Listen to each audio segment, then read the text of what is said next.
வணக்கம் தலைவா, அனைவருக்கும் வணக்கம். இன்றைக்கி நம்ம இந்த ஒரு வீடியோவில் எதை பற்றி பார்க்க போகிறோம் அப்படின்னு பார்த்தீங்கன்னா, டிசிசியோடைய அப்பாயின்மெண்ட் ஆர்டர் எல்லாத்துக்குமே வந்தாச்சா? இனியும் டிசிசியோடைய அப்பாயின்மெண்ட் ஆர்டர் மீதி இருக்கிற நபர்களுக்கு கொடுப்பாங்களா மாட்டாங்களா? அவ்வளோதானா? அந்த டிசிசியோடைய அப்பாயின்மெண்ட் லெட்ரு முடித்து விட்டாங்களா? இதுக்கப்புறம் பார்த்தீங்கன்னா அவ்வளோதான். இந்த போக்குவரத்து கழகம் பார்த்தீங்கன்னா இனி அப்பாயின்மெண்ட் லெட்ரு யாருக்குமே கிடைக்குமா கிடைக்காதா? மக்கள் எல்லாருமே எதிர்பார்த்துட்டே இருக்காங்க. அந்த 750 பேர் யார் சார்? அந்த 750 பேர் யார் சார்? அந்த 800 பேர் எங்கள் மாவட்டத்தில் எல்லாத்துக்குமே போட்டாங்க. அந்த 800 பேர் யார் அவங்க அப்படின்னு எல்லாருமே கேட்குறீங்க. சந்தேகங்கள் இருக்குது. அப்பாயின்மெண்ட் லெட்டர் பெற்ற 2500 பேர் பணியில் சென்றுட்டாங்க. அவங்களுக்கு பார்த்திங்கன்னா ட்ரைனிங் வழங்கப்பட்டு வருகிறது. அவர்கள் அனைவருமே அரசு பேருந்துகள், அந்த ஓட்டுநர் பயிற்சி பள்ளி பேருந்துகள் எடுத்துகிட்டு ட்ரைனிங்கில் இருக்காங்க. மக்கள் நிறைய பேர் பார்த்திங்கன்னா தற்சமயம் ட்ரைனிங்கில் ரெடியாக போயிட்டுருக்காங்க. இருந்த போதிலும் போக்குவரத்து கழகத்தில் தற்சமயம் சில முக்கியமான காரணங்களால் அந்தந்த மாவட்டத்தில் ஒரு 20 பேர், ஒரு 10 பேர், ஒரு 8 பேர், ஒரு 9 பேர், 40 பேர் பக்கம் நிறுத்தி வச்சுருக்காங்க.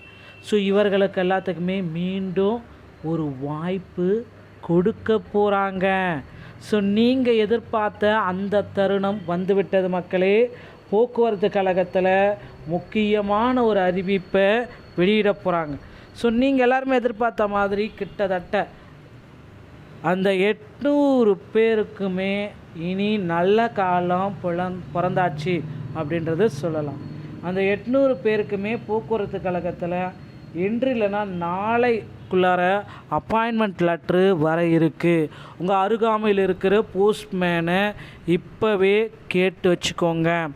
கண்டிப்பாக உங்கள் அருகாமையில் இருக்கிற போஸ்ட்மேன்கிட்ட இப்போ இருந்தே சொல்லி வச்சுக்கோங்க மக்களே. உங்களுக்கு அப்பாயின்மெண்ட் ஆர்டரை போட போகிறாங்க. ஸோ அப்பாயின்மெண்ட் ஆர்டரு உங்களுக்கு போஸ்டல் மூலமாக வீட்டுக்கு வரும். ஓகேங்களா?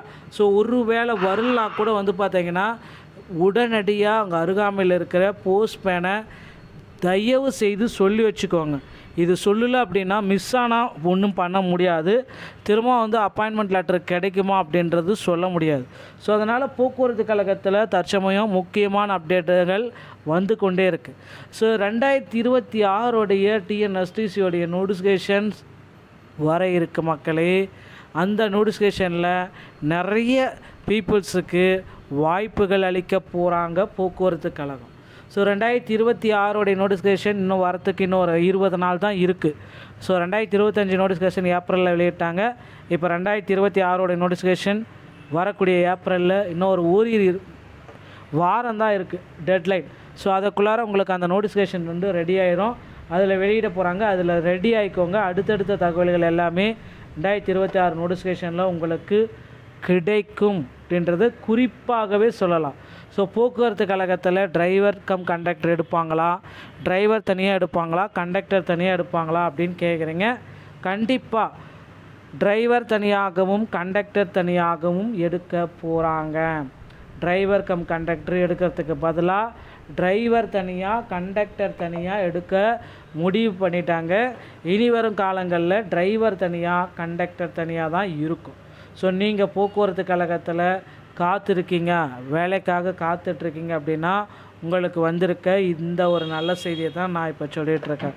நண்பர்களே, இந்த ஒரு வீடியோ பதிவு உங்களுக்கு பிடிச்சிருக்கும் அப்படின்னு நினைக்கிறேன். வீடியோ பிடிச்சிருந்தால் நீங்கள் நம்முடைய சேனலை சப்ஸ்கிரைப் அண்ட் பெல்லை கிளிக் பண்ணி வச்சுக்கோங்க. அடுத்து நீங்கள் உங்கள் அருகாமையில் இருக்கிற ஆர்டிஓ அலுவலகத்தை அணுகி டிரைவிங் லைசன்ஸ் மற்றும் கண்டக்ட் லைசன்ஸை எடுத்து தயார் நிலையில் தயாராகி கொள்ளுங்கள். இந்த ஒரு வீடியோ உங்களுக்கு பிடிச்சிருக்குன்னு நினைக்கிறேன். வீடியோ பிடிச்சிருந்தால் நீங்கள் நம்முடைய சேனலோட இணைந்திருங்கள். நன்றி, வணக்கம், தேங்க்யூ.